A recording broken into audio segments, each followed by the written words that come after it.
couple of things have happened in my driving career going through Oklahoma. In 1995, I was pulled over for speeding, and I was speeding. I missed a 35 mile an hour sign. Cop pulled me over. I was doing 55. It changed from 55 to 35. It was a $79 ticket. I paid the ticket, went on about my business, never thought a thing about it. 8 years later, I go to get a driver's license in my state. Unbeknownst to me, they said they never got the check, even though my wife was able to go back and find on the bank that it was written on and get microfiche of the canceled check that came back to me and my checkbook balanced. It was in my checkbook ledger. So I called down there, and come to find out around that time, the lady that was the comptroller, or for how, I don't know if she worked for the city, but embezzling funds and basically stole that $79. Well, 8 years later, they won't do anything about it and told me that it's going to be $230. So I had to pay the $230 because I had to have a driver's license. So I've had a couple of bad instances in Oklahoma. So it's not my favorite state to drive in anyway. It's probably one of the more difficult as far as speed changes, and so that's why my wife was driving. She's good at that. She can listen to my stupidity and a book on tape and keep a track of her speed.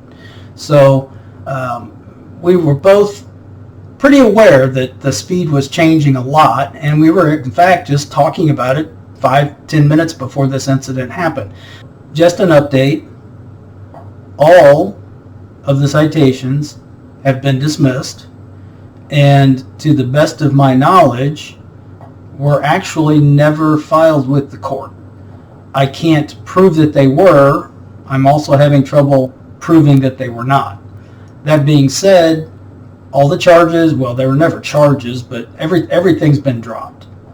I was informed last Friday that my lawyer is in possession of my stolen property, so I'm going to be able to get that shipped up here hopefully within the next week. I just want to thank everyone for all the love and support that you guys have given. There's no way I could have done this on my own. You guys made phone calls and pushed and forced things to happen in a place where things were just dragging on. I mean, we're 3 months into this, and just now got some kind of satisfaction 2 weeks after I released the body cam. So one of the things I find most interesting is that I called the police chief on the 5th of March, had about a 10 to 12 minute conversation with him. I told him my side of the story. I wasn't expecting anything other than him to listen, and to his credit, he did listen.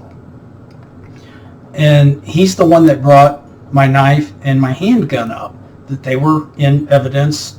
And I asked him evidence of what crime. And he said, well, there were threats made. And the phone conversation pretty much ended with me saying, yes, there were threats made. Your officer made all 3 of them. So that didn't go any further than that. And as I say, 3 months later, just now getting some kind of resolution. So you guys are just fantastic. And I just want everybody to know that without what you guys have been able to do, we could never be as far as we are. I don't want anything bad to happen to anybody. I'm kind of a pacifist by heart. I carry a handgun for my own protection and the protection of my family. I feel like those are one of the rights that I have, and I'm going to exercise that right. I also speak my mind. I don't have to pussyfoot around anymore. I don't really care what you think. If you're wrong, I'm going to tell you you're wrong. I could be wrong in saying that. I'm not saying I'm perfect, but I will not abide being lied to. That's not something that needs to happen. You never need to lie to anyone. I raised my kids to tell the truth. Even if things may go bad for you right then, the truth today is the truth tomorrow is the truth 10 years from now. You can never remember all the lies you tell. So I take lying pretty seriously. I'm not perfect. I'm not talking about, hey honey, do these pants make me look fat type of white lie. I'm not talking about, hey, what'd you think of dinner? It was good. I didn't really like it, but why hurt someone? If you're lying and you're going to hurt someone, I think that's wrong. So I have some pretty strong convictions in certain things in my life. And when somebody does something like that, I have a tendency to blurt out what I think. I'm not going to apologize for it. I also have a First Amendment right to do it. Now, I was asked a question. Are you part of this traffic stop? I never got a chance to answer that. Had he waited 2 seconds, he would have heard me apologize for blurting out what I said, and I would have told him I was carrying a handgun. How did he want me to proceed? Now you can kind of see my hands when he walks up. My left hand's on my left knee, my right hand's on my right knee.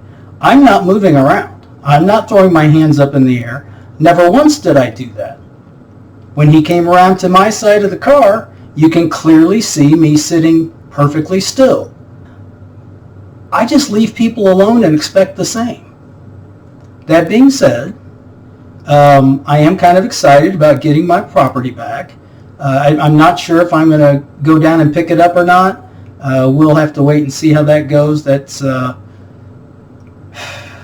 one of those things I'm just going to have to deal with as it comes. I can't even come up with words to thank you and how humbled I am that there's so many people out there that think like I do. With the past year and 4 months, 5 months, the way things have been, we've been isolated. We've been pushed away from each other. Brian from High Impact Flicks, and he's got a great saying that I love, and I need to look up who the author of it is. Maybe Brian came up with it. I don't know. None of us is greater than all of us. And what this has proved to me is that there's a lot of us. And I really appreciate it, and I thank you guys. And I will keep you posted. I'm trying to stay up with everything, but you guys are awesome. Love you, big love. Be safe, and I will keep you updated.